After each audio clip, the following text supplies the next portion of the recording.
안녕하세요. 짱이지한의학 11번째 시간. 오늘 주제는 염치에 대해서 좀 알아보겠습니다. 염치라는 말은 어떤 사람을 평가할 때 저 사람은 염치가 없어 이렇게 표현하기도 하고, 적어도 사람이라면 염치를 알아야지 이런 얘기를 하기도 합니다. 이때 쓰인 염치는 물론 이제 한자어인데요. 염이라는 것은 두음법칙에 의해서 염이 됐지만 원래는 렴이라는 겁니다. 렴이라는 글자는 대표적으로 청렴하다 이런 표현이 있는데, 청렴하다와 같이 쓰일 때는 곧고 올바르다 이런 뜻을 가진 한자이고요. 저렴하다, 염가 판매 이런 단어에 쓰일 때는 가격이 헐하다, 싸다 이런 뜻으로 쓰입니다. 왕이 어릴 때 대왕 대비가 신하들을 모아놓고 발을 촥 내리고 얼굴이 보이지 않는 상태에서 이제 국사를 논하는 것을 수렴청정한다 이렇게 표현을 하는데, 이때 렴이 쓰이는데요. 이것은 어떤 대나무 발 같은 거를 들이우는 것, 내리는 것 이런 것을 표현하는 뜻으로 쓰일 때도 렴이라는 한자가 들어갑니다. 그리고 오늘 이야기하고자 하는 염치, 파렴치, 모렴치, 염치가 없다는 거죠. 염치를 내던진 것을 말할 때 이렇게 표현합니다. 뒤에 붙은 치라는 것은 부끄러울 치자입니다.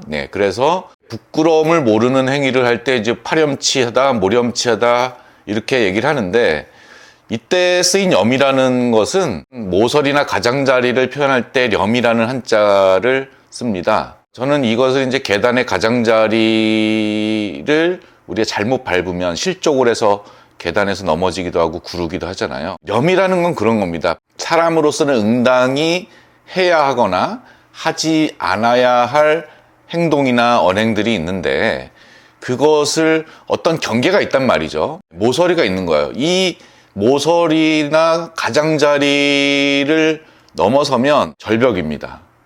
그러니까 인간성이 나락으로 떨어진다고 볼 수 있겠습니다. 그래서 염치라는 말은 그런 사람으로서 응당 지켜야 될 도리라든가 규범 이런 것들을 규정한 테두리라고 할 수 있는데요. 어떤 사회적으로 또는 시대적으로 그 가장자리가 상당히 좁기도 하고요. 원리주의나 또 유교 사회에서나 이런 데서는 도덕이나 규범이 굉장히 엄격하죠. 그러니까 그 테두리가 굉장히 좁겠죠. 요즘 현대사회에는 그 테두리가 조금 더 넓어져서 좀 더 관대하고 용인하는 쪽으로 변해가고 있지만, 그럼에도 불구하고 인간이라면 하지 않아야 될, 예를 들면 동물을 학대하거나 사람을 죽이거나 공직자로서 부정부패를 저지르거나 이런 것들은 어느 시대나 용인될 수 없는 어떤 그런 테두리가 있는 거잖아요. 그래서 이런 테두리를 벗어났을 때는 계단을 헛디뎌서 넘어지는 것과 같이 인생 자체가 나락으로 떨어질 수 있다는 점을 명심해서 이런 테두리를 지킬 수 있도록 노력을 해야 되지 않을까 생각을 합니다. 한방에서도 이 염자가 쓰인 용례가 있는데요. 주로는 경혈학에서 이 염자가 자주 나옵니다. 왜냐하면 우리가 인체의 어떤 혈자리가 어느 부분을 지난다고 할 때 이 부위를 설명할 때 동영상으로 설명을 할 수 있지만, 예전에는 그거를 글로써 표현을 해야 됐단 말이에요. 그때 자주 쓰였던 게 렴이라는 건데요. 지금 그림을 보시면 아시겠지만 족걸음 간경에 11번째 경혈인 음념이 있습니다. 이 음념은 남녀의 외부 생식기 바로 가장자리에 딱 붙어서 있습니다. 그래서 생식기를 뜻하는 음과 가장자리를 뜻하는 염이 붙어서 혈자리 이름이 음념입니다.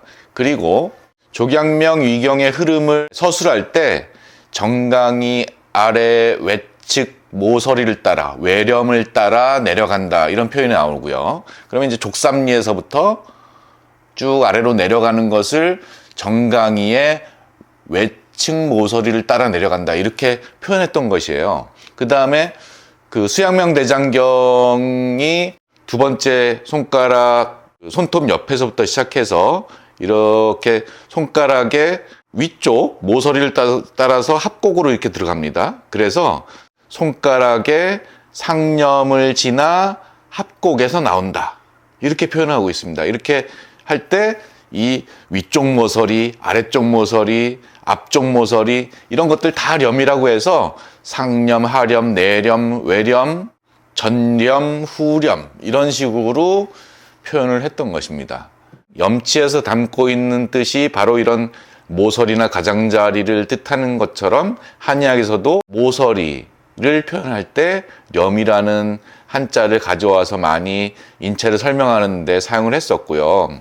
염치를 준비하면서 이런 생각들을 해봤어요. 요새 이제 미디어의 시대가 열리면서 유튜브가 SNS의 대세를 차지하고 있는데, 이렇게 이제 둘러보다 보면 굉장히 자극적이고 선정적인 이런 컨텐츠들을 많이 보게 됩니다. 네, 다른 분야는 차치하고라도 의학 분야에서만큼은 그래도 정확하고 또 진실한 정보를 전달해야 되는데, 이것만 먹으면 또는 일주일만 하면, 이런 자극적인 제목이 많을 뿐더러 컨텐츠를 클릭해보면 사실 그렇게 뭐 대단한 것도 아니고 일주일만 하면 만병이 완치될 것처럼 그렇게 되는 것도 사실은 아닙니다. 결국 경계를 넘어서면 계단을 너무 욕심내서 2계단, 3계단 넘으려고 하다가 그 모서리를 잘못 디디면 나락으로 추락하는 것처럼 어느 정도의 금도는 지켜야 되지 않을까, 이렇게 생각하면서 오늘 염치에 대해서 알아봤는데요. 우리 모두 염치를 알고 이것을 선을 지키면서 테두리 내에서는